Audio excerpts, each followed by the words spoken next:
直面风雨，独行使命，留下坚定背影。乘风吧，长夜一线之隔的黎明，前行吧，未尽之旅等待我们开辟。去战吧，见证光明爱用交织搏击，守护吧，理想炙热如炬，倔强的光照亮了梦开启的方向，不再彷徨，那是你我此生的信仰，迷雾消散，找寻心底呼唤的答案，每一刻义无反顾起航。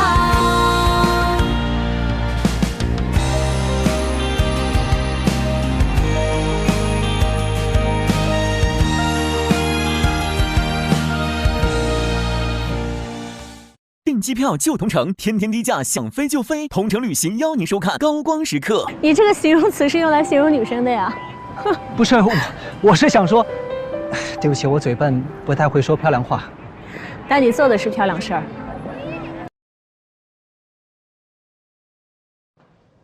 喂，董事长。周技改，发布会被人摸清系统替换视频的事儿还没消停，现在又来个张小北，你可真是一次次的给我惊喜啊！董事长，这个张小北啊，实在是……什么也不用说了，我现在已经派罗江校去救场了，你全力配合。是，我明白了。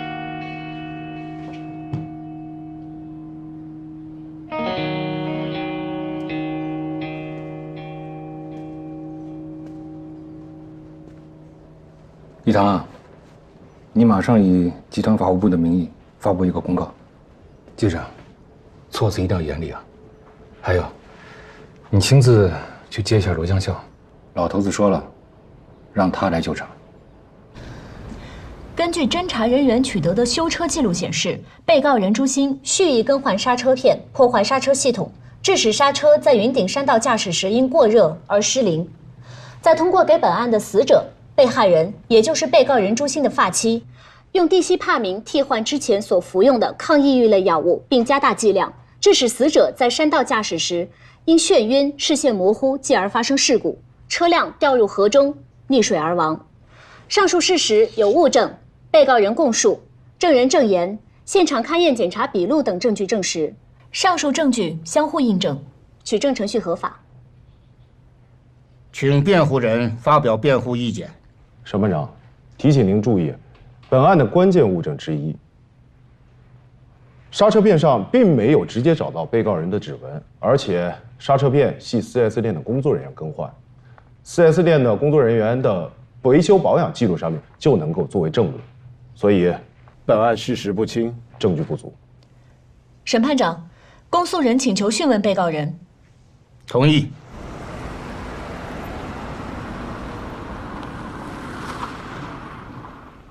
哎，一堂，看来你没跟我说实话，看这情况比你说的可要复杂得多。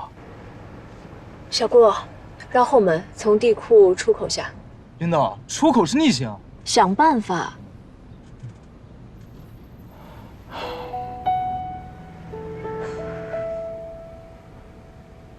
一堂，冷静点啊，没事，不慌张。罗老师，实在是不好意思，公司委派我今天来接您，本来还给您准备了一个入职仪式，但没想到入职第一天就要让您当救火员，真是委屈您了。哎，这就是我的工作。危机公关对任何一个公司来说都是双刃剑，有的时候啊，未必不是机会，啊。您这么说，我心里就踏实了。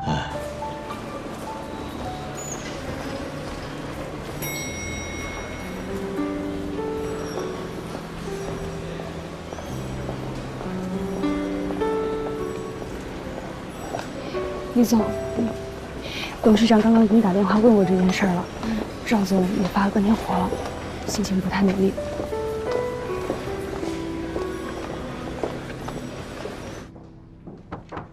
赵总，罗老师到了。哟，罗教授啊，给大家介绍一下啊，罗江笑罗总今天正式入职我们汇泉集团公关顾问，大家欢迎。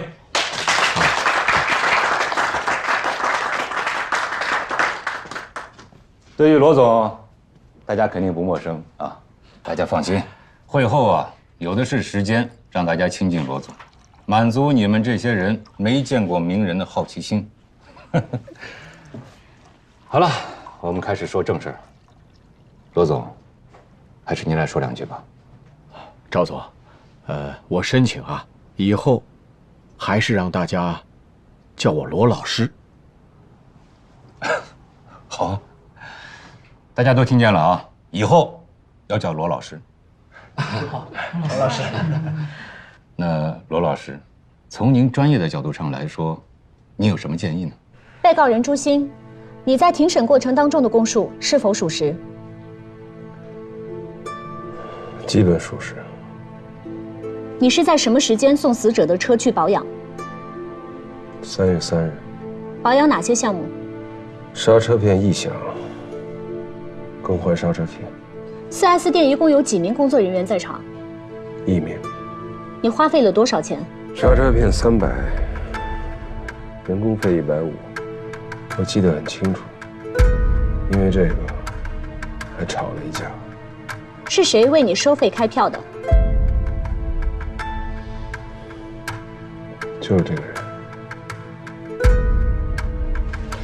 下面由公诉人出示一组证据：一、3月3日被告人在4S 店的消费票据，证实被告人在该4S 店的消费项目确实是更换刹车片。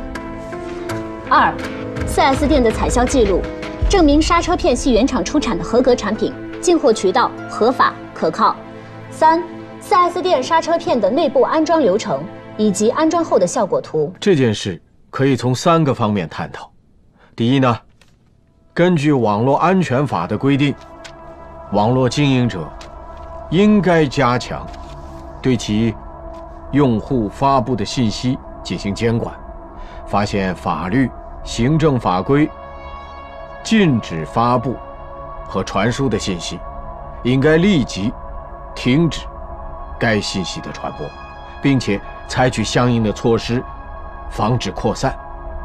也就是说，张小北自杀的直播，后台没有及时的暂停和封号，汇播作为播出的平台，肯定是要承担部分的责任。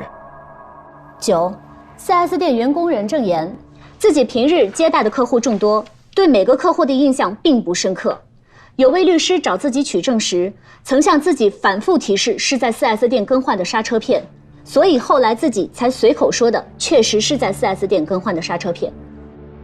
第二，民法典规定，自然人享有人格权，人格权包含生命权，且人格权不得放弃、转让和继承。自杀行为违反了公序良俗。更重要的是，张小北现在只是下落不明，并没有宣布失踪或死亡。第三，对怂恿他人自杀，对自杀者具有教唆心理帮助的，涉嫌故意杀人罪的教唆犯、帮助犯，可以提起诉讼。当然了，这并不绝对。根据刑法第29条规定，教唆他人犯罪的，应当按照他在共同犯罪中所起的作用处罚。请证人退庭，下面请辩护人进行质证。上个月3号，市公安局刑侦支队何路元警官和龙艳玲警官于当天晚上11点后突然折返，返回被告家后，将被告带回市局刑侦支队进行讯问。当天，2位警官并未携带搜查证。据我的当事人反映何警官在被告家的车库里，用被告的车钥匙打开平时驾驶的车辆进行检查，并且在驾驶台的储物箱里面发现了药物残渣粉末。后经市局技术部门鉴定，药物残渣粉末同死者所服用的药物是同一种类。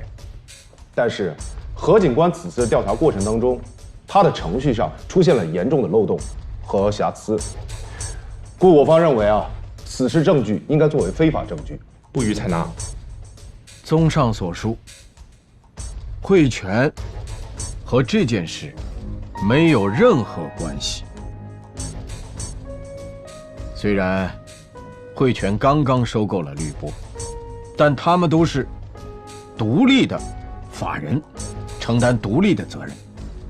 当然了，绿波作为播出平台，要承担监管不严的责任。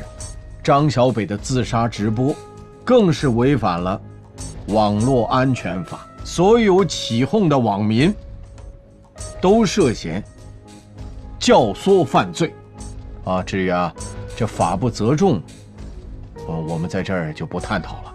也就是说，一个绿色、健康的网络直播平台，被一群围观教唆的观众鼓动一个人进行自杀，我们慧泉应该立即起诉张小北本人，并对所有在网上发布过鼓动性文字的用户进行禁言乃至封号。在这件事情上，慧泉应该变被动为主动，通过这个事情的发展，向社会传递一种正确的理念。同时，慧泉才是这件事情上最大的受害人。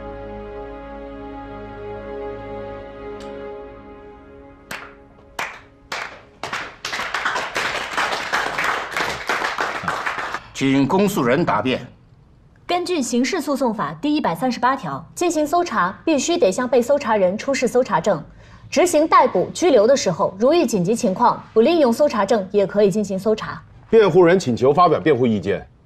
同意。现有证据不能够证明搜查的时候处于紧急情况。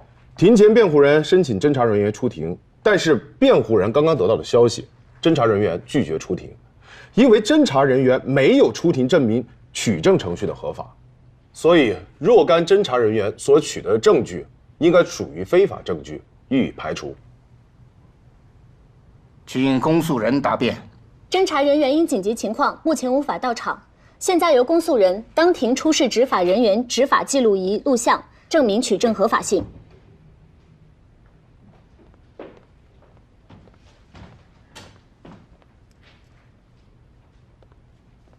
审判长，既然公诉人不能让公安侦查人员按时出庭，我方提请先让本案的重要证人林双出庭作证。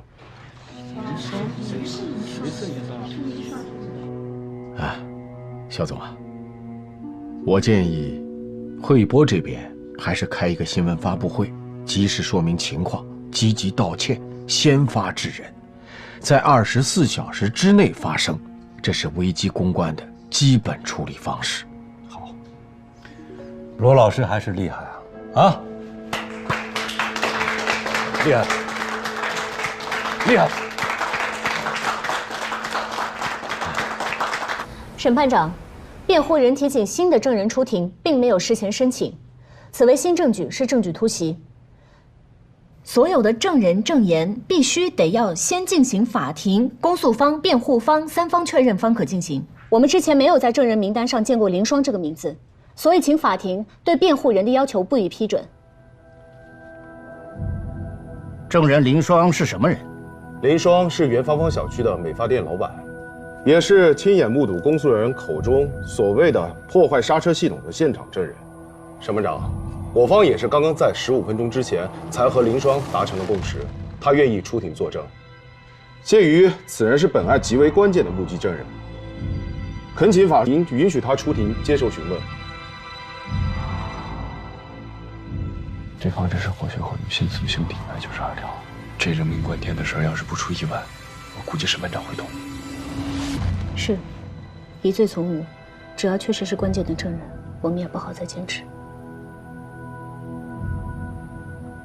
如果该证据对查明本案事实有重大影响，即使证据涉及突袭，也可以让证人出庭作证。本院同意被告方突然提出请凌霜出庭作证的请求，但同时也考虑到公诉方需要时间做准备，故作出延期审理的决定。法警到，带被告人回看守所继续关押。现在休庭。全体起立，请审判长、审判员退庭。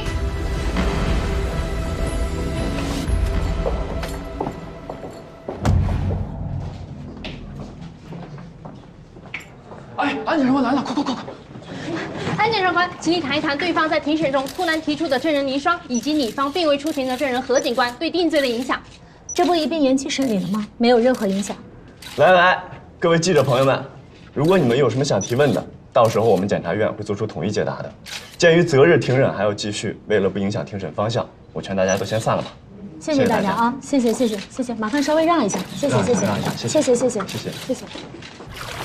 哎，核对，哎呀，小心！哎呀，你尸体，来，快，擦点水。核对，多危险的！核对，刚才你为什么跳下去？核对，你刚刚在做什么？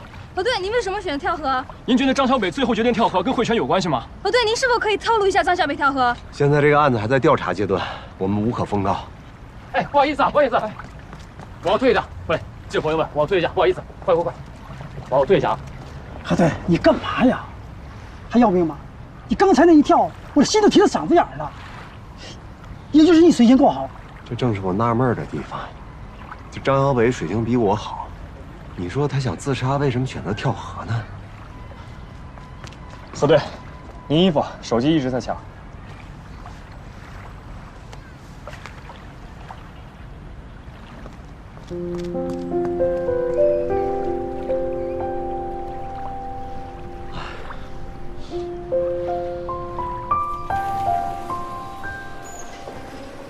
哎，安妮，怎么样？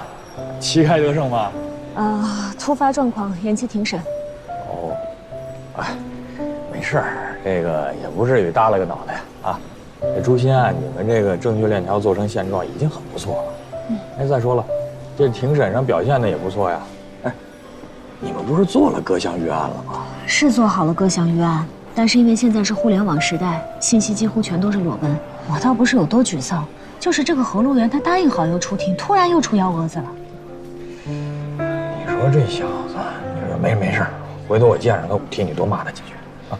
对了，那个郭检好像有事找你，你收拾，赶紧过去。啥事儿啊？好像是723的事儿，那个监狱那边打了个电话过来。哦，那行，那我过去了，辛苦了。来，王哥。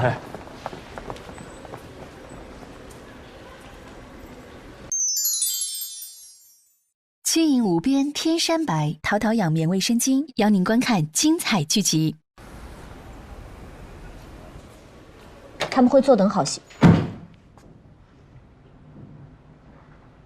对不起，我来晚了。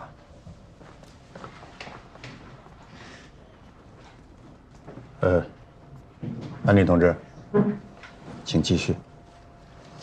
他们应该都串过供，不管怎么问，所有人都说李全就是老 A。我也问过李全，他也是一口咬定自己就是老 A。不过就在刚刚，郭检告诉我，李全那边好像有新的情况，想要跟我面谈，估计是给他看过保罗的视频，应该对他起了作用。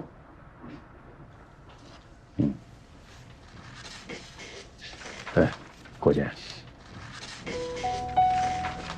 下午10点有个联防联通的会，我得走了。好，你去吧。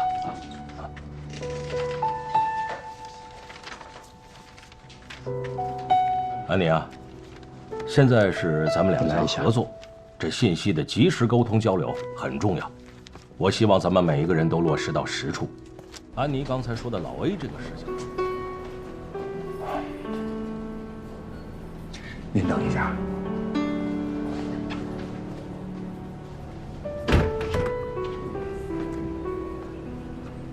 不用我再提醒你了吧？在这儿，你代表的不是你自己，你代表的是公安的形象。你说你都干了些什么？人家那是庭审，你是证人，啊，你说走拔脚就走了。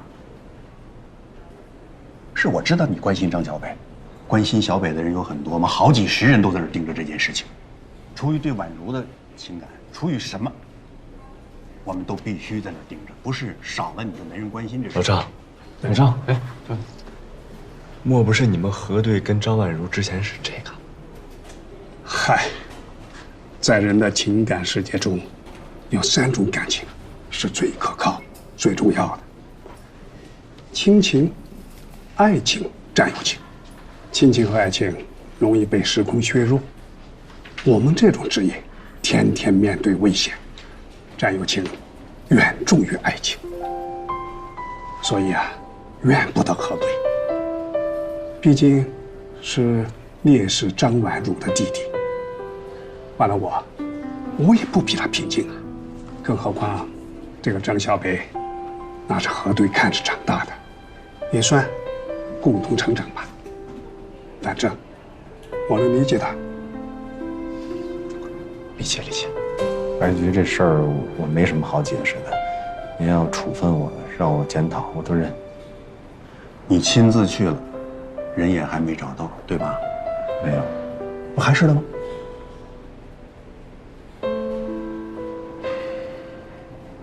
这事情现在这个舆情都已经引爆了，全社会的关注度这么高，那我们必须要认真的给社会一个交代。查，必须要认真的一查到底，不管涉及到谁。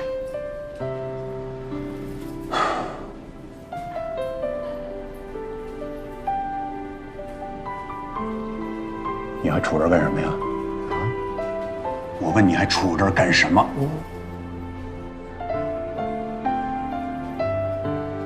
您慢走啊。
顾姐，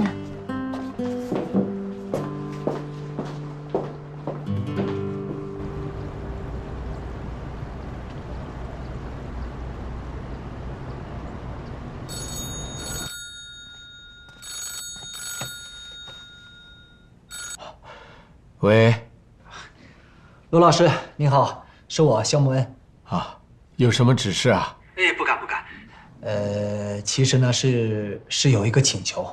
哎，肖总，你太客气了，有什么话直接说。好，今天啊，听礼仪堂李总说，张小北这个事情啊，现在比较复杂，说是由您亲自负责。当然，我跟张小北并不认识，可他毕竟是我们汇播的主播，又是在我们汇播的平台上出的事儿，我个人啊是十分难受。我就想说，我们能不能暂时先别起诉他，先放一放。罗老师，您看啊，我们现在这个该报案都已经报了，记者会呢也开了，后续的声明肯定也少不了。您要知道，现在全网的热点都在他的身上，而且他人是生死未卜啊。如果我们这个时候起诉他，可以在大众面前表达一下我们公司的这个态度。可是，舆论呢？舆论会对我们非常不利啊。您要知道，现在网络上那些键盘侠，可都是一些不太讲情面的群体啊。您说呢？啊，肖总啊，是这样的，我这儿肯定没问题。毕竟是赵总做的决定，你最好还是信息同步。我们不一定非要起诉张小北。我个人认为啊，咱们可以有更便捷的方式达到公司的要求。谢谢罗老师，没问题。啊，那再见。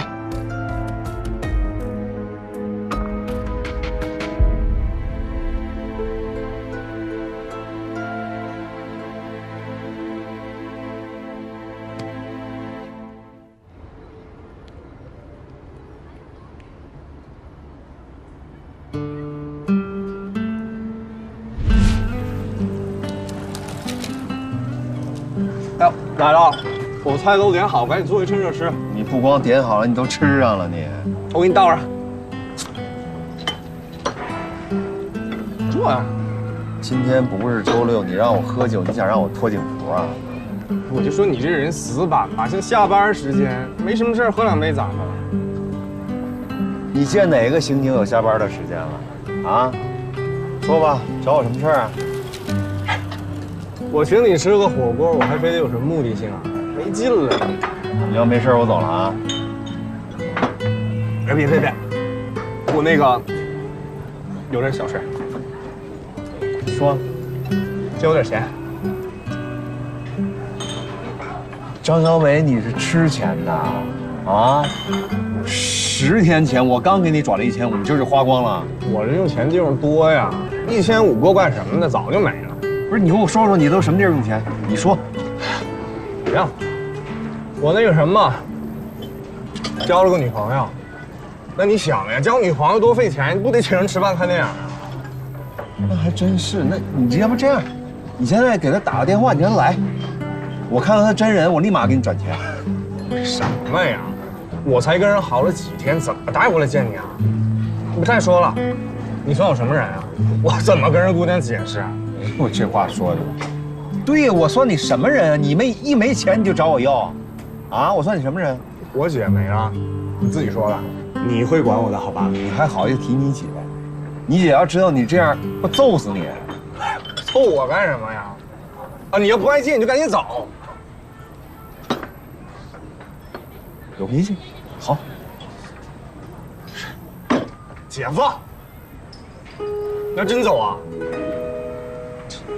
我姐不在了，我爹也老了，这个世界上对我最好的人就是你。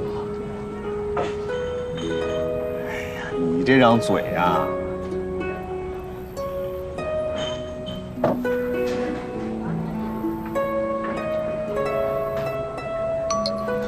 我给你转了1000块钱啊，省点花。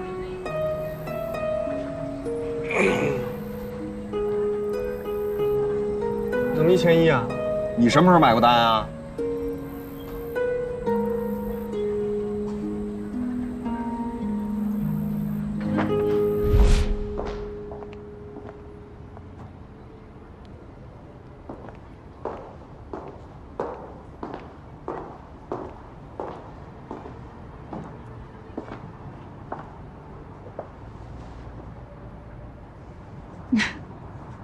干嘛不抽啊？你也出来透气儿啊？这不戒了吗？我们单位那个卤汁队查出来肺癌以后，我也去体了个检，肺上有结节。我不是怕死，战死沙场我不怕，但是要是因为生病不能上战场，我就觉得太不值当。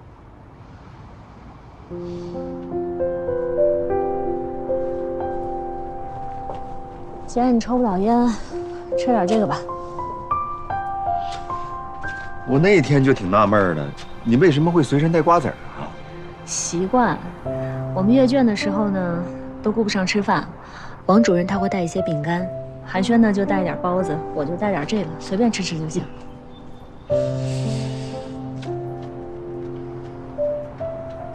其实我之前见过张小北几次，对他印象不是那么的深刻。第一次是在他小时候，婉如师姐带着他跟我们一起吃过饭，小小的很可爱。再一次见他，长大了，是在婉如师姐的追悼会上。姐姐是英雄烈士，我们永远都会记得她。以后遇到任何困难，都可以来找我。婉如师姐，我跟她在 A 谷接头，她在我面前牺牲，这是我最大的遗憾。这事儿不怪你。我越想在脑海里记住她的样子，她的样子也就越来越模糊。说起来啊，倒是我觉得亏欠他的。我们单位很多人以为我们俩是一对儿，本来我一直想找个机会，想把这事儿跟他解释清楚。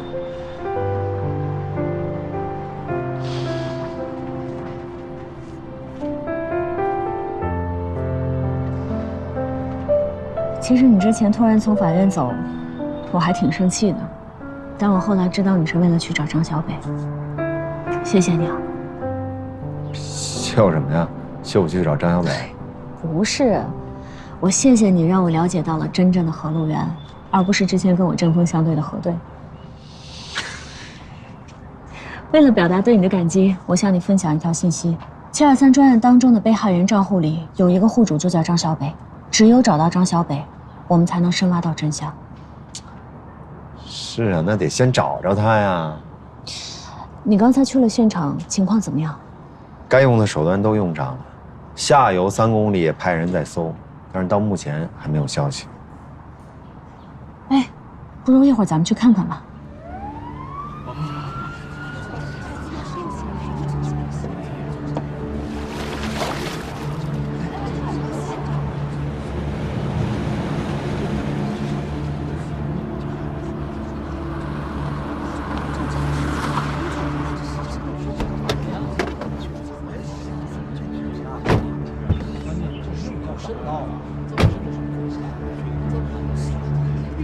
有困难也得捞。刘队，哎，何队，哎，刘队，这位是小弟妹。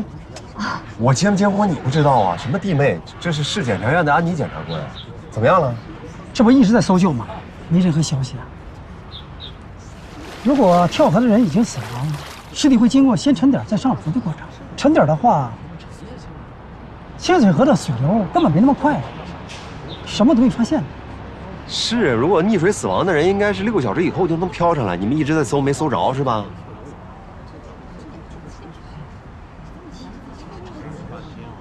刘队，咱们换个思路啊。假设张小北跳来以后他又不想死了，他害怕了，那这附近哪儿能上岸？刚才救援的兄弟说啊，清水河的河水不深，但呢也很特别。这清水的河床啊都是直立的，它根本就爬不上来呀。那下游是哪儿？下游有几个分支，但最终河水呢还是到了南水市。哎，这要是他一口气游到南水市，也不太可能啊。他必须得中途起来换气。那你看到处都有监控，为什么都没有拍到他的呢？喂，真的啊？我和何队在一块儿，我们过去看看啊。怎么了？韩轩说有一些网红在张小北租住地进行直播，你看看。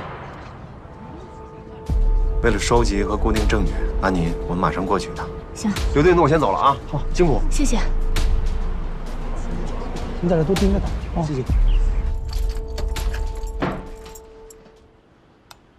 来。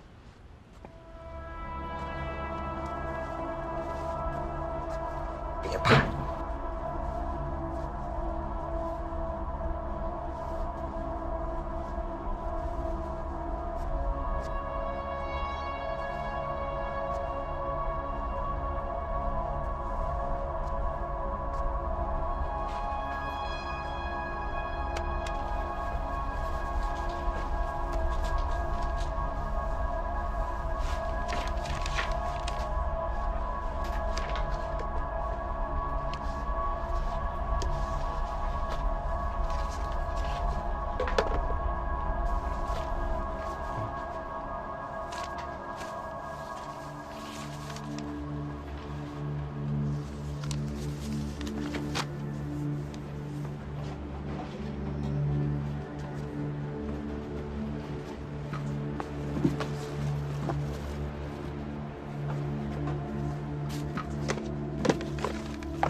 2月11日付1500，2月12日2000，2月27日欠13000。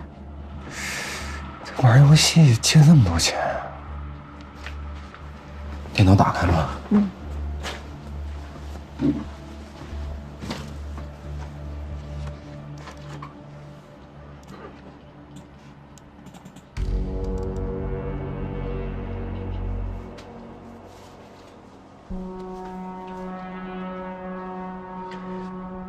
你放下手头的工作，帮我查一下张小北在汇泉的游戏账号，从他注册那天开始，1个信息也没落下。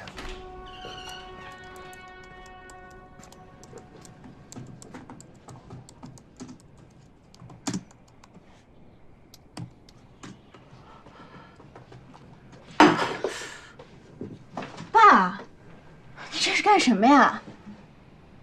你这是干什么啊？您不会是心虚了吧？心虚？我害的他吗？我心虚什么？倒是你呀，这么胡乱带节奏，你是非常危险的。哎，做过调查吗？你了解事实吗？你是警察还是法官？听风就是雨，被人当枪使。你都这么大了，怎么没有一点独立思考的能力？赶紧把他给我删了！看什么看？罗小婷，我告诉你，这事没得商量。为什么呀，爸？您看看您现在的样子，哪儿还像个全国知名的法学专家？爸，你至不至于啊？到底怎么了？这是？小婷，你都26岁了，自从你妈去世以后，爸爸很少对你发火。今天也不是跟你生气，爸爸是替你担心啊。你想想，从你干这件事开始，你受到过多少次威胁？你知道吗？每次你受到威胁的时候，爸爸都好几天睡不着觉。爸爸是担心啊，你这样总有一天你会惹出大的麻烦，甚至会有生命危险。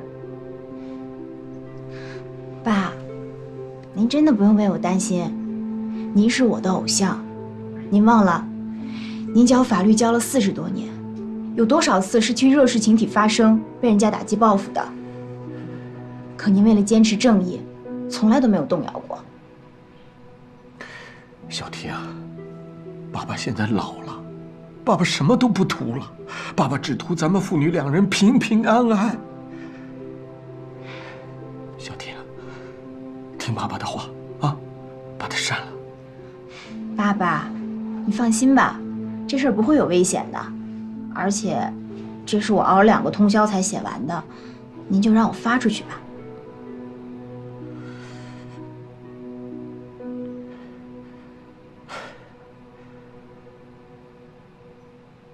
行，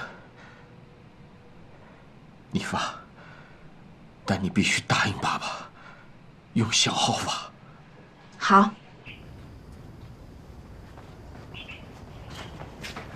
大胆，我这要找你呢。哎，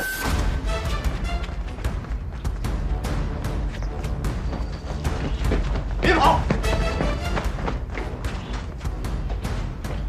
李丹丹，你还跑？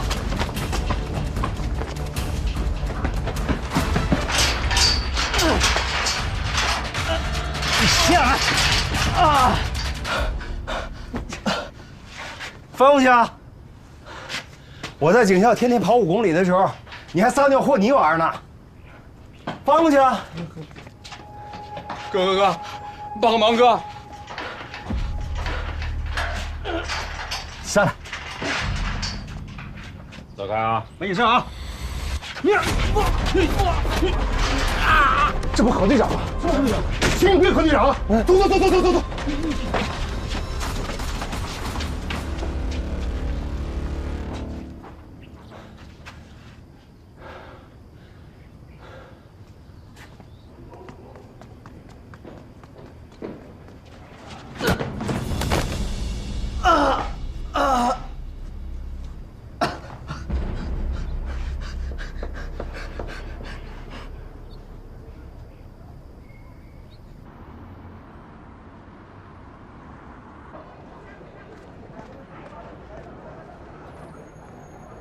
吃点吧。这看着挺香啊。给你来一碗。何警官，你相信我呀！要不是大姐来了，我真的是……你跟谁叫大姐呢？你说那没有用，你去不去都一个样。我是真的要去救你的，主要你北哥大哥嘛。哎呀，行了，别说那没有用的了。刚才那3个人干什么的呀？追债的呗。哎，我说你们这一个个怎么都搞上网贷了？缺钱啊，那个多容易，我们得填饱肚子嘛。填饱肚子？你们这填饱肚子标准也太高了吧？吃钱呐？哎，你俩是一家网贷公司吗？那不是。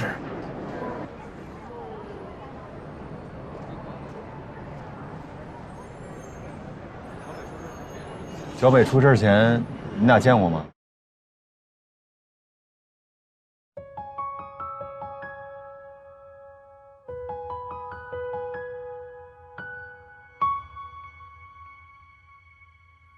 微弱的烛火，闪烁的泪光，孤独的时候，悲伤不用紧张。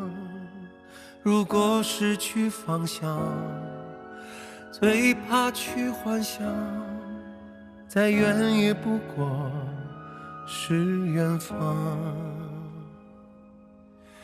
汗水很失落，落下都冷了，这是一段被人遗忘的时光。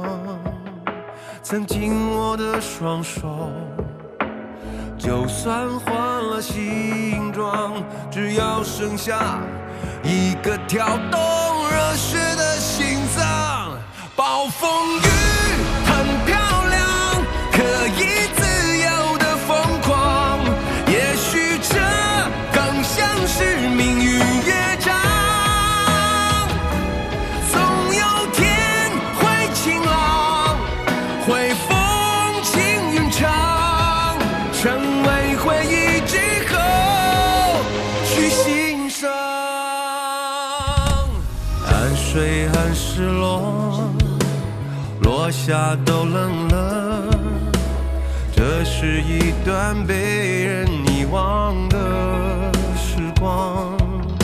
曾经我的双手，就算换了形状，只要剩下一个跳动热血的心脏。暴风雨